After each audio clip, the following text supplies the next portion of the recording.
வணக்கம். இன்றைய முக்கிய செய்திகள். சென்னை கோழிக்கோடு இடையே டிசம்பர் 25ஆம் தேதி வந்தே பாரத் ரயில் இயக்கப்பட உள்ளதாக தென்னக ரயில்வே அறிவித்துள்ளது.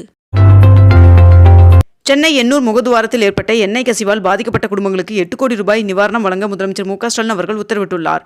மேலும் பாதிக்கப்பட்ட 6700 குடும்பங்களுக்கு தலா 7500 ரூபாய் வழங்கவும் உத்தரவிடப்பட்டுள்ளது. மத்திய நிதியமைச்சர் நிர்மலா சீதாராமன் அவர்களின் கருத்திற்கு குறிப்பிட்ட சிலரிடம் பெரியார் வழியில்தான் பேசியாக வேண்டியிருக்கிறது என்று அமைச்சர் உதயநிதி ஸ்டாலின் அவர்கள் தெரிவித்துள்ளார். மாமல்லபுரத்தில் இந்திய நாட்டிய விழா தொடங்கப்பட்டுள்ளது. மேலும் இவ்விழா 1 மாதம் நடைபெறும் என்றும் தெரிவிக்கப்பட்டுள்ளது. தமிழகம் முழுவதும் வைகுண்ட ஏகாதசியை முன்னிட்டு பெருமாள் கோவில்களில் சொர்க்கவாசல் திறக்கப்பட்டுள்ளது.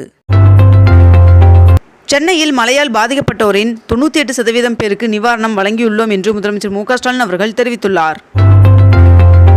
ராமநாதபுரம் மாவட்டத்தில் இன்று வேலைவாய்ப்பு முகாம் நடைபெற உள்ளதாக தெரிவிக்கப்பட்டுள்ளது. சபரிமலையில் விமான நிலையம் அமைப்பதற்கு தேவையான 2570 ஏக்கர் நிலத்தை கையகப்படுத்த கேரள அரசு முறைப்படி அனுமதி வழங்கியது என்று தகவல் வெளியாகியுள்ளது.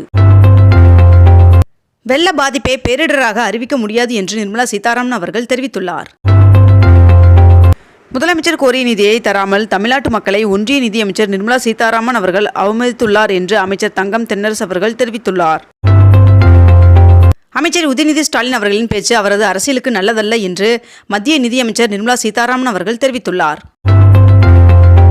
சிறு குறு தொழில் நிறுவனங்களுக்கு பீக் ஹவர்ஸ் மின் கட்டணத்தை ரத்து செய்திடுக என்று எதிர்க்கட்சித் தலைவர் எடப்பாடி பழனிசாமி அவர்கள் கோரிக்கை விடுத்துள்ளார். GPS தொழில்நுட்பம் மூலம் நெடுஞ்சாலை கட்டணங்கள் வசூலிக்கும் முறை அடுத்த ஆண்டு மார்ச் மாதத்திற்குள் அமல்படுத்தப்படும் என்று மத்திய அமைச்சர் நிதின் கட்கரி அவர்கள் தெரிவித்துள்ளதாக தகவல் வெளியாகியுள்ளது. மாநில அரசுகளுக்கு வழங்க வேண்டிய வரி பகிர்வு தொகையை மத்திய அரசு வழங்கியுள்ளது. மேலும் தமிழகத்திற்கு 2976 கோடி ரூபாய் விடுவிக்கப்பட்டுள்ளது. திருச்சி மாவட்டம் ஸ்ரீரங்கத்தில் வைகுண்ட ஏகாதசி விழா இன்று நடைபெற உள்ளது. இதனை முன்னிட்டு திருச்சி மாவட்டத்தில் உள்ளூர் விடுமுறை இன்று அறிவிக்கப்பட்டுள்ளது. தமிழகத்தில் 10, 11 மற்றும் 12ஆம் வகுப்பு பொதுத் தேர்வை எழுத விரும்பும் தனித்தேர்வர்கள் வருகின்ற 27ஆம் தேதி முதல் ஆன்லைன் மூலமாக விண்ணப்பிக்கலாம் என்று அரசு தேர்வுகள் இயக்கம் தெரிவித்துள்ளது.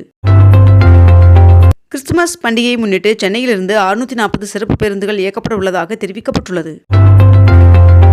தூத்துக்குடி மாவட்டத்தில் வெள்ளம் பாதித்த பகுதிகளில் நிவாரணப் பணிகளை கண்காணிக்க 6 IAS அதிகாரிகள் நியமனம் செய்யப்பட்டுள்ளனர் என்று தெரிவிக்கப்பட்டுள்ளது. தமிழகத்தில் வருகின்ற டிசம்பர் 28ஆம் தேதி வரை லேசானது முதல் மிதமான மழைக்கு வாய்ப்புள்ளதாக வானிலை மையம் தெரிவித்துள்ளது. தென் மாவட்டங்களில் மீட்பு பணி நிறைவடைந்துள்ளதாகவும் இதுவரை 49,707 பேர் மீட்கப்பட்டுள்ளதாகவும் தலைமைச் செயலாளர் சிவ்தாஸ் மீனா அவர்கள் தெரிவித்துள்ளார். சென்னையில் 4 ஆண்டுகளுக்கு பிறகு ப்ரோ கபடி போட்டி வருகின்ற டிசம்பர் 27ஆம் தேதி வரை நடைபெற உள்ளது. சுமார் 18,000 ஏக்கர் நிலங்கள் பாசன வசதி பெறும் வகையில் தேனி மாவட்டம் வைகை அணையில் இன்று முதலும், ஈரோடு மாவட்டம் பவானிசாகர் அணையில் இருந்து வருகின்ற 25ஆம் தேதி முதலும் தண்ணீர் திறக்க நீர்வளத்துறை உத்தரவிட்டுள்ளது. இன்று முதல் வருகின்ற ஜனவரி 1ஆம் தேதி வரை தமிழகத்தில் உள்ள பள்ளிகளுக்கு விடுமுறை அறிவிக்கப்பட்டுள்ளது. மேலும் ஜனவரி 2ஆம் தேதி மீண்டும் பள்ளிகள் திறக்கப்படும் என்றும் தெரிவிக்கப்பட்டுள்ளது. மிக்ஸாம் புயல் நிவாரணமாக தமிழக அரசு அறிவித்த 6000 உதவித்தொகையை பெற ரேஷன் கார்டு இல்லாத 5,50,000 பேர் விண்ணப்பம் செய்துள்ளனர் என்று தகவல் வெளியாகியுள்ளது. சென்னையில் 22 கேரட் ஆபண தங்கத்தின் விலை சவரனுக்கு 120 ரூபாய் அதிகரித்து 1 சவரன் 47,000 ரூபாய்க்கு விற்பனையாகிறது. அதேபோல் 1 கிராம் வெள்ளியின் விலை 80 ரூபாய் 50 பைசாவாகவும் விற்பனை செய்யப்பட்டு வருகிறது.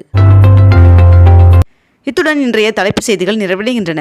மேலும் இதுபோன்ற அண்மை தகவல்களை உடனுக்குடன் அறிந்து கொள்ள அக்னிபூ சேனலை சப்ஸ்கிரைப் செய்து கொண்டு தொடர்ந்து இணைந்திருங்கள். நன்றி, வணக்கம்.